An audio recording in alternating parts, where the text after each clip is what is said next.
Imagine कीजिए आपको एक ऐसी जेल में डाल दिया जाए जहां से भागने का मतलब है सीधी मौत। चारों तरफ हजारों किलोमीटर तक बिछी सफेद बर्फ की चादर और रूह कपा देने वाली ठंड। कहानी शुरू होती है साइबेरिया की एक बेहद सुनसान और बर्फीली जेल से।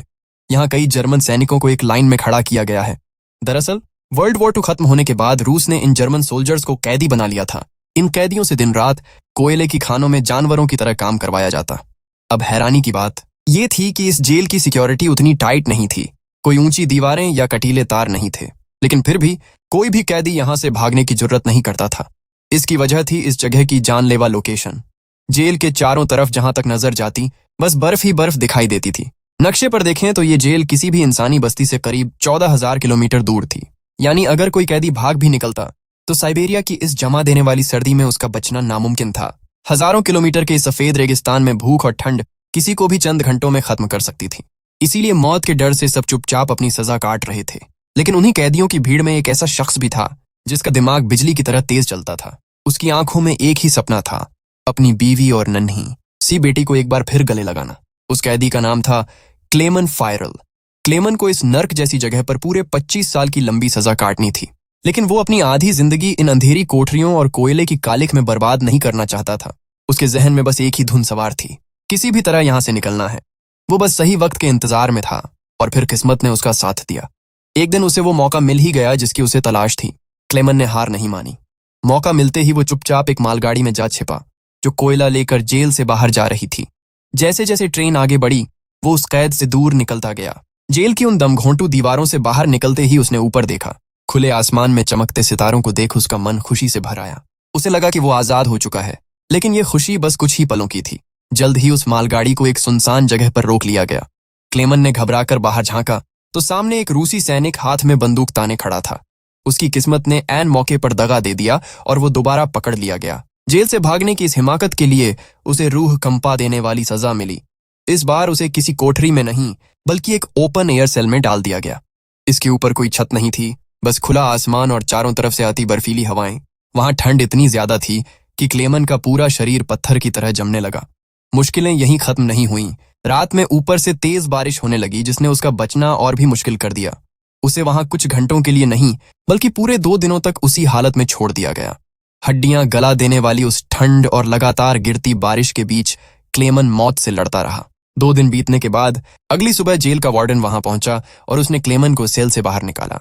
ताज्जुब की बात यह थी कि वार्डन ने उसे खुद हाथ तक नहीं लगाया। उसने बस एक कुटिल मुस्कान के साथ कहा, तुम्हारे साथी बड़ी बेसब्री से तुम्हारा इंतजार कर रहे हैं। क्लेमन को उस वक्त इस बात का मतलब समझ नहीं आया, लेकिन सच जल्द ही सामने आने वाला था। जैसे ही वो अपने साथी कैदियों के पास पहुंचा, वहां का नजारा देखकर उसके होश उड़ गए। वो सब हाथों में लाठियां और डंडे लिए खड़े थे और उनकी आंखों में क्लेमन के लिए नफरत थी। दरअसल क्लेमन के भागने की सजा उन बेकसूर कैदियों को भी भुगतनी पड़ी थी। पिछले 2 दिनों से उन सबको भूखा रखा गया था। अब क्लेमन को वार्डन की उस खौफनाक बात का असली मतलब समझ आया। जैसे ही वो उनके करीब पहुंचा, भूख और गुस्से से पागल उन कैदियों ने क्लेमन पर धावा बोल दिया। सबने मिलकर उसे लाठियों और डंडों से बेरहमी से पीटना शुरू कर दिया। वो बेदम होकर गिर पड़ा, लेकिन हमला नहीं रुका। इस मारपीट में क्लेमन बुरी तरह लहूलुहान और जख्मी हो गया। उसकी हालत इतनी नाजुक हो गई कि आखिर में उसे जेल के अस्पताल में भर्ती करना पड़ा। जेल का डॉक्टर खुद भी एक जर्मन कैदी ही था। जब क्लेमन की आंखें खुली और उसे होश आया तो उसने डॉक्टर की तरफ देखा और साफ शब्दों में कह दिया कि उसे एक बार फिर भागना है और इस बार उसे डॉक्टर की मदद चाहिए। इतना सुनने के बाद डॉक्टर दंग रह गया। उसने सोचा कि इतना सब कुछ झेलने और मौत के मुंह से वापस आने के बाद भी इस आदमी का हौसला टूटा नहीं था। डॉक्टर ने क्लेमन को समझाने की बहुत कोशिश की।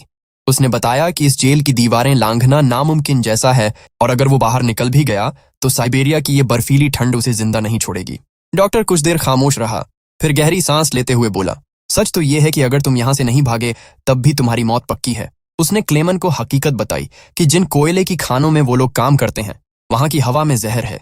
वो कार्बन धीरे धीरे फेफड़ों में जाकर कैंसर पैदा कर रहा है। यानी जेल के अंदर रहकर भी मौत धीरे धीरे करीब आ रही थी।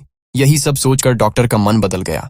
उसने क्लेमन की आंखों में देखा और कहा, तुम्हें एक आखिरी कोशिश जरूर करनी चाहिए। इसके बाद डॉक्टर ने अपनी अलमारी खोली और उसमें रखा अपना सारा कीमती सामान निकाल लिया। उसने अपने गर्म कपड़े, मजबूत जूते और सफर के लिए जरूरी चीजें क्लेमन के हवाले कर दी। वो चाहता था कि इस बार क्लेमन बिना तैयारी के कदम न उठाए। बातें करते करते डॉक्टर ने एक और राज की बात बताई। उसने कहा कि रूसी सैनिक अक्सर अपना खाना रेलवे लाइनों के पास छिपा कर रखते हैं। ये जानकारी क्लेमन के लिए किसी खजाने से कम नहीं थी, क्योंकि भूख ही उसका सबसे बड़ा दुश्मन बनने वाली थी। जाते जाते डॉक्टर ने अपनी एक बंदूक भी क्लेमन को थमा दी ताकि वो अपनी हिफाजत कर सके। दरअसल ये सारी तैयारी डॉक्टर ने खुद के भागने के लिए की थी, लेकिन किस्मत का खेल देखिए, ठीक एक हफ्ते पहले डॉक्टर को पता चला कि उसे कैंसर है और अब उसके पास बमुश्किल 1 महीना बचा है। उसे एहसास हो गया कि वो अब खुद तो नहीं भाग सकता, इसलिए उसने अपनी आजादी का ये आखिरी मौका क्लेमन को सौंप दिया। डॉक्टर ने जाते जाते क्लेमन के हाथ में एक लंच बॉक्स थमाया। उसकी आंखों में एक अजीब सी नमी थी। उसने बस इतना कहा, अगर तुम सही सलामत बच निकले तो इसे मेरे परिवार तक पहुंचा देना। उन्हें बता देना कि उनका डॉक्टर अब इस दुनिया में नहीं रहा। उसी रात जब चारों तरफ सन्नाटा पसर गया, क्लेमन अंधेरे का फायदा उठाकर एक बार फिर जेल से निकल भागा। लेकिन इस बार उसने किसी मालगाड़ी का इंतजार नहीं किया, बल्कि बर्फीले रास्तों पर पैदल ही चलने का फैसला किया। वो पूरी रात बिना रुके चलता रहा। सूरज निकलने के बाद भी उसके कदम थमे नहीं। उसके जहन में बस एक ही डर था कि कहीं वो रूसी सैनिक दोबारा उसके सामने बंदूक ताने न खड़े हो जाएं। अगली सुबह जब जेल में गिनती हुई तो हड़कंप मच गया। वार्डन को जैसे ही पता चला कि क्लेमन फरार है, वो गुस्से में तमतमाता हुआ सीधा डॉक्टर के कमरे की तरफ भागा। उसे पूरा यकीन था कि इस सब के पीछे डॉक्टर का ही हाथ है। लेकिन जब वार्डन ने कमरा खोला तो उसके पैरों तले जमीन खिसक गई। डॉक्टर पहले ही अपनी जान ले चुका था। वो जानता था कि क्लेमन के भागने के बाद वार्डन उसे जिंदा नहीं छोड़ेगा, इसलिए उसने मौत को खुद गले लगा लिया। बौखलाए हुए वार्डन ने फौरन रूसी सैनिकों की एक टुकड़ी रवाना की। उसने सख्त लहजे में हुक्म दिया, चाहे जो हो जाए क्लेमन मुझे जिंदा चाहिए। सैनिकों ने कई दिनों तक चप्पा चप्पा छान मारा, पर क्लेमन का कहीं कोई अता पता नहीं चला। दरअसल इस बार किस्मत क्लेमन पर मेहरबान थी। आसमान से लगातार गिरती बर्फ उसके पैरों के निशानों को साथ के साथ मिटाती जा रही थी। सैनिकों के लिए उसे ढूंढना अब भूसे के ढेर में सुई ढूंढने जैसा हो गया। कई दिन बीत गए तो सबको यही लगा कि इतनी भयानक सर्दी में क्लेमन अब तक जमकर मर चुका होगा, मगर वार्डन को चैन नहीं था। वो क्लेमन की फितरत से वाकिफ था। वो जानता था कि क्लेमन इतनी आसानी से हार मानने वाला इंसान नहीं है, इसलिए उसने अपनी टीम को हार मानने से मना कर दिया और तलाश जारी रखने को कहा। उधर दूर उन बर्फीले पहाड़ों के बीच क्लेमन अब भी मौत को मात दे रहा था। उसके शरीर में जान कम थी, पर हौसला पहाड़ जैसा। वो बर्फीले तूफानों को चीरता हुआ अपनी मंजिल की तरफ बढ़ता रहा। जेल से भागे उसे पूरे 9 दिन बीत चुके थे। शरीर जवाब दे रहा था। तभी अचानक सन्नाटे को चीरती हुई कुत्तों के भौंकने की आवाज उसके कानों में पड़ी। क्लेमन ठिठक कर वहीं रुक गया। कुत्तों के भौंकने की आवाज सुनते ही वो घबराकर पीछे मुड़ा। उसने देखा कि एक स्लेज उसकी तरफ बेहद तेजी से बढ़ती आ रही है। क्लेमन अभी कुछ समझ ही पाता कि वो स्लेज उसे कुचलती हुई ऊपर से गुजर गई। तभी अचानक क्लेमन की आंख खुल गई। उसे एहसास हुआ कि वो तो बस एक खौफनाक सपना देख रहा था।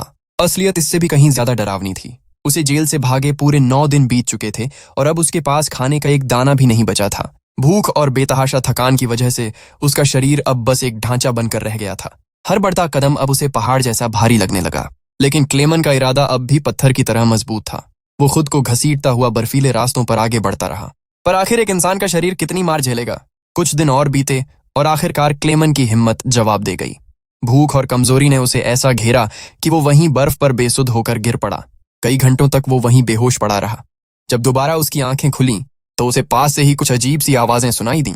उसने धुंधली आंखों से सामने देखा तो वहां एक सील मौजूद थी।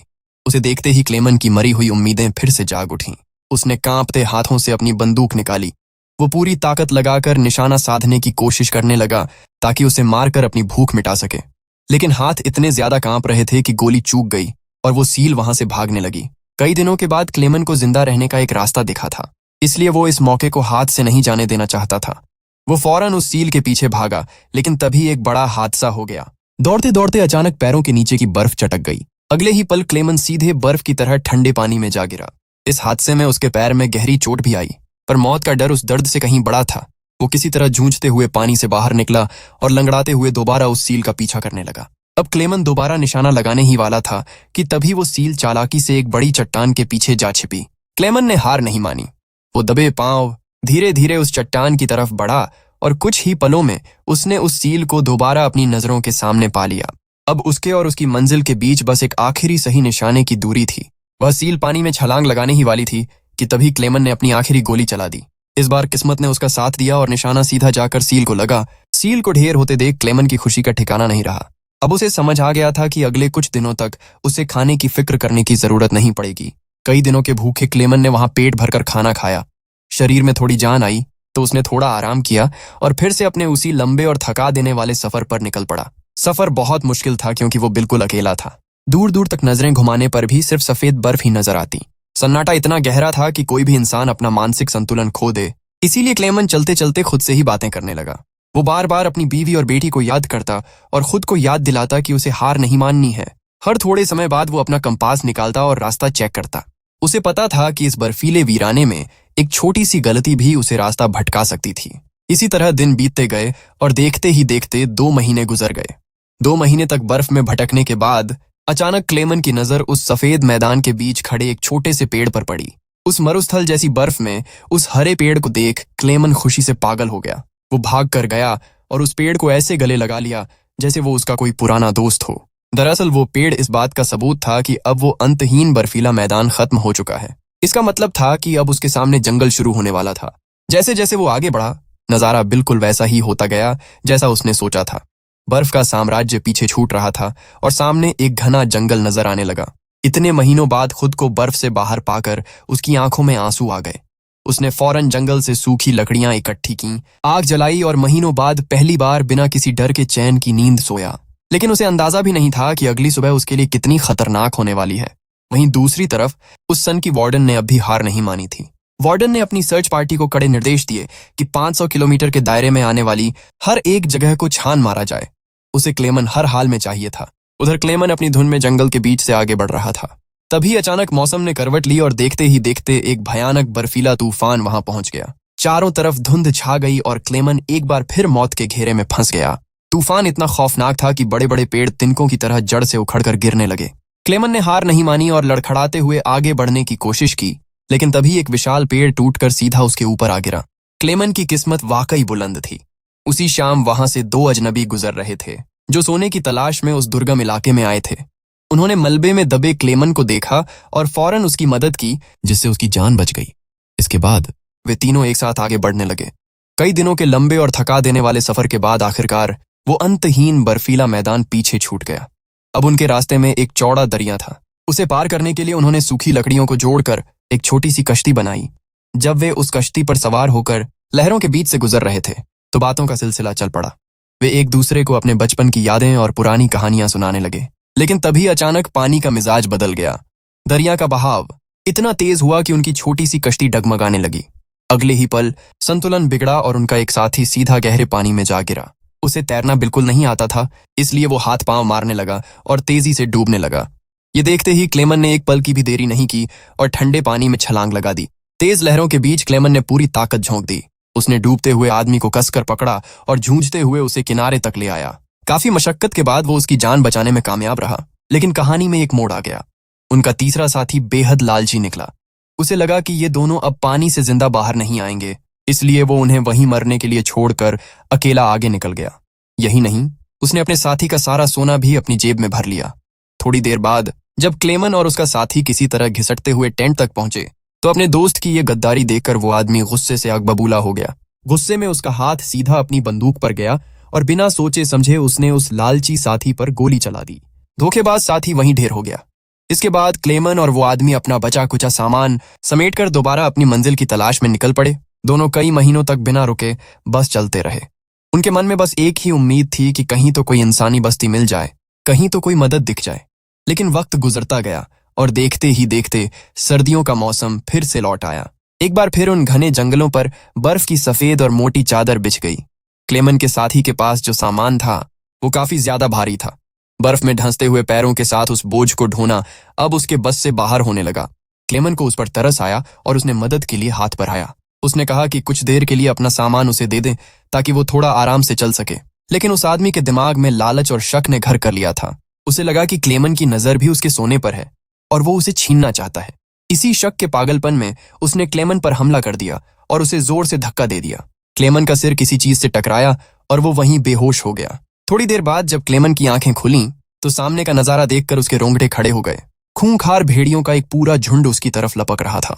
अपनी जान बचाने के लिए वो लड़खड़ाते हुए पास के एक पेड़ पर चढ़ने लगा। वो अभी ऊपर चराची रहा था कि तभी एक शिकारी भेड़िए ने उसका पैर अपने जबड़ों में जकड़ लिया। अगले ही पल वो कमजोर पेड़ बीच से तड़ाक करके टूट गया और क्लेमन सीधा जमीन पर आ गिरा। क्लेमन को लगा कि बस अब उसकी कहानी यहीं खत्म होने वाली है। उसने अपनी आंखें मूंद लीं, लेकिन तभी सन्नाटे को चीरती हुई गोलियों की आवाज गूंजी। जब क्लेमन ने धीरे से अपनी आंखें खोलीं तो देखा कि कुछ भेड़िए मर चुके थे और बाकी दुम दबाकर भाग रहे थे।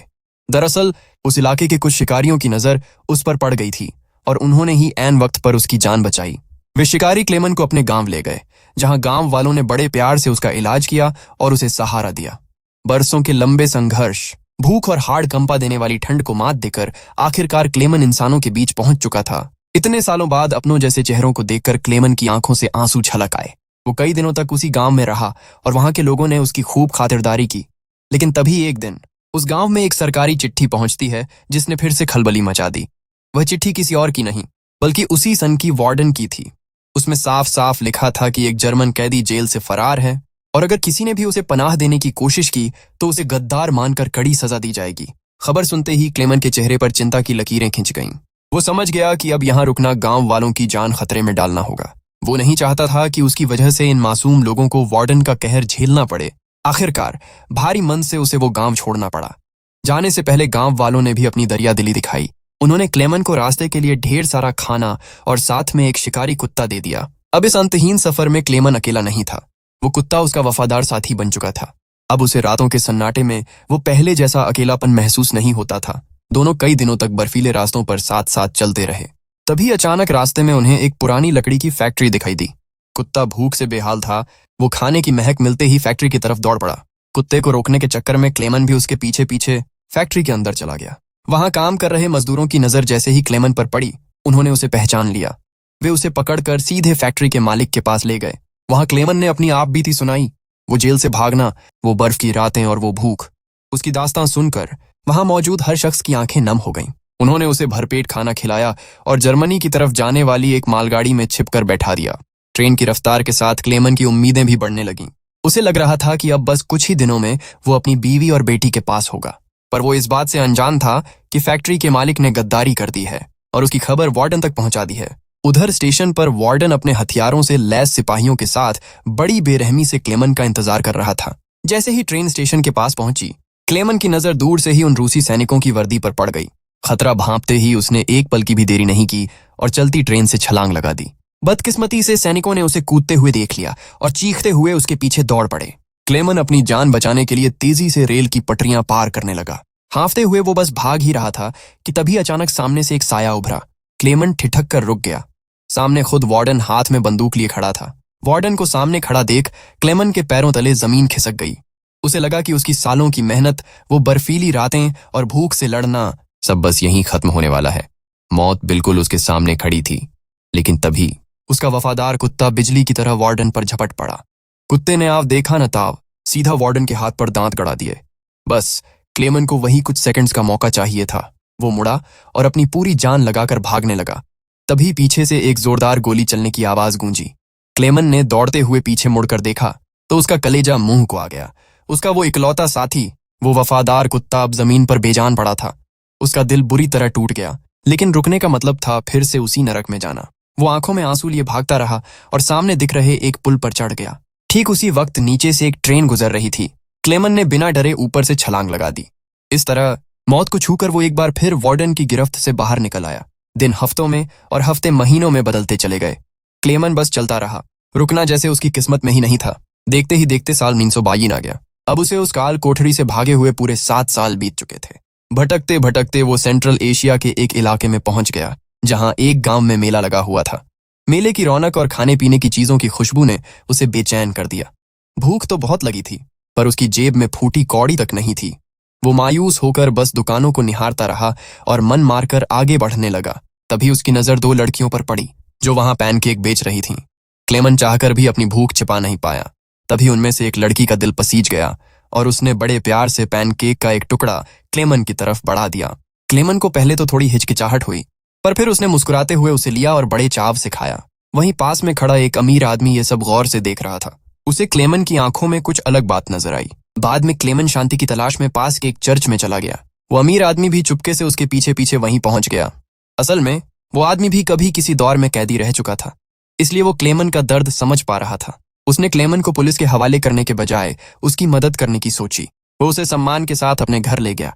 कई सालों बाद क्लेमन ने पहली बार आईने के सामने खड़े होकर शेव की और वो फिर से अपने पुराने वाले रूप में वापस आ गया। इतना ही नहीं, उस नेक आदमी ने क्लेमन के लिए एक नया पासपोर्ट भी तैयार करवाया ताकि वो बिना किसी डर के रूस की सरहद पार कर सके और अपने वतन जर्मनी पहुंच सके। क्लेमन की आंखों में अब खुशी के आंसू थे। उसे यकीन होने लगा था कि घर अब ज्यादा दूर नहीं है। उस नेक आदमी का शुक्रिया अदा करने के बाद क्लेमन अब रूस और जर्मनी की सरहद की तरफ निकल पड़ा। कुछ हफ्तों के सफर के बाद आखिरकार वो बॉर्डर के बिल्कुल करीब पहुंच गया। वहां तैनात रूसी सिपाही के हाथ में उसने अपना नया पासपोर्ट थमाया। उस वक्त क्लेमन का दिल सीने में जोर जोर से धड़क रहा था। उसे डर था कि कहीं सिपाही उसे पहचान न ले या फिर यह नकली पासपोर्ट उसकी पोल न खोल दे। लेकिन इस बार किस्मत पूरी तरह उसके साथ थी। सिपाही ने पासपोर्ट चेक किया और बिना किसी शक के उसे बॉर्डर पार करने का इशारा कर दिया। ये सुनते ही क्लेमन के चेहरे पर एक सुकून भरी मुस्कान आ गई, जिसे वो चाहकर भी नहीं रोक पाया। अब क्लेमन उस पुल के पास खड़ा था जिसे पार करते ही उसकी अपनी सरजमी, उसका देश जर्मनी शुरू होने वाला था। वो भारी कदमों से धीरे धीरे पुल पर आगे बढ़ने लगा, मगर जैसे ही वो पुल के आधे रास्ते तक पहुंचा, अचानक उसकी आंखों पर एक बेहद तेज रोशनी पड़ी। क्लेमन ने चौंधियाई हुई आंखें खोलकर सामने देखा तो उसके होश उड़ गए। सामने वही वार्डन खड़ा था जो साई की तरह बरसों से उसका पीछा कर रहा था। क्लेमन ने घबराकर पीछे मुड़कर देखा तो उसे एहसास हुआ कि वो अब भी तकनीकी रूप से रूस की सीमा के अंदर ही था। यानी वार्डन अगर चाहता तो उसे वहीं के वहीं गिरफ्तार कर सकता था। क्लेमन को लगा कि उसके 7 सालों का संघर्ष, वो भूख और वो तड़प सब यहीं खत्म हो जाएगी। लेकिन तभी कुछ ऐसा हुआ जिसकी कल्पना क्लेमन ने सपने में भी नहीं की थी। वार्डन ने अपनी बंदूक नीचे की और चुपचाप रास्ते से एक तरफ हट गया। उसने क्लेमन को आगे जाने का रास्ता दे दिया। क्लेमन को अपनी आंखों पर यकीन नहीं हो रहा था। दरअसल वार्डन मन ही मन क्लेमन की हिम्मत और उसके कभी न हार मानने वाले जज्बे का कायल हो चुका था। उसने हार मान ली थी। जाते जाते वार्डन ने धीमी आवाज में कहा, यह लड़ाई बस हम 2 सैनिकों के बीच थी, एक तुम और एक मैं, और आज तुम ये जंग जीत गए। जाओ, अब अपनी जिंदगी जी लो। क्लेमन ने बिना वक्त गंवाए वो पुल पार किया और आखिरकार 7 सालों के लंबे और खौफनाक सफर के बाद अपनी मातृभूमि जर्मनी की मिट्टी पर कदम रखा। कुछ समय बाद वो अपने उसी पुराने घर के सामने खड़ा था। दूर से उसने देखा उसकी पत्नी और अब बड़ी हो चुकी बेटी घर से बाहर निकल रही थीं। वे दोनों प्रार्थना के लिए चर्च की तरफ जा रही थीं। क्लेमन बिना कोई शोर किए चुपचाप उनके पीछे पीछे चर्च तक पहुंच गया। उसने अभी तक अपनी बेटी को आवाज नहीं दी थी।